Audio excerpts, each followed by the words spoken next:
No, magilaw muna kayo dito. Magilaw kayo. Okay. May pinaplano si Kuya. Mamaya pagka sasabunan na.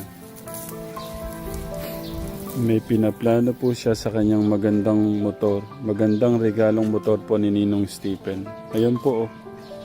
Binilan niya ho ng sticker ka Telegram.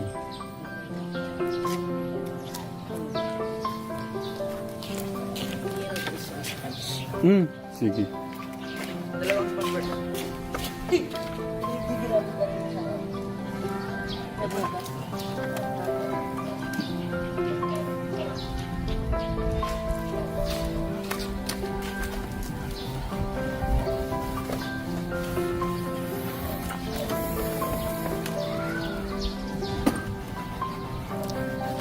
Ninong Stephen, no? Alagang-alaga po yung regalo niyo.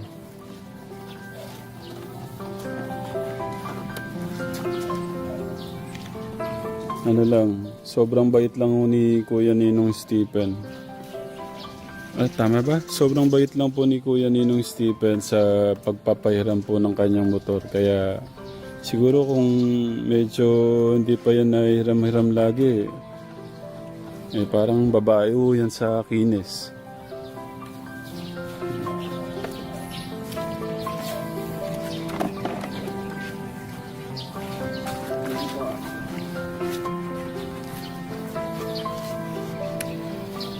Natutuwa lang ho ako kay Kuya Albert Kategram. Sobrang support po niya kay Kuya niya. Yung ganyan, tutulong kay Kuya niya.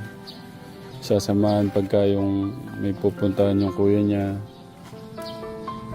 Thank you Kuya Bert ha. Thank you for loving your Kuya Dave.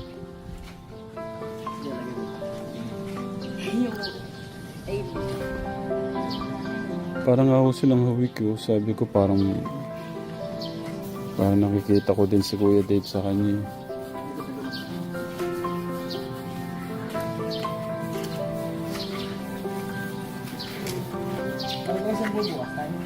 Nak?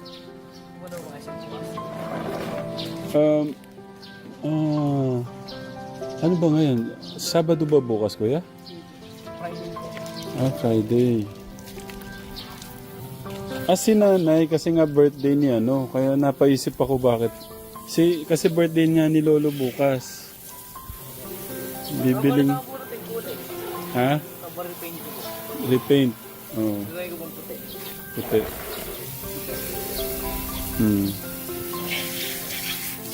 Pagka in-off ni Kuya Bert yung may tanong ako kay Kuya.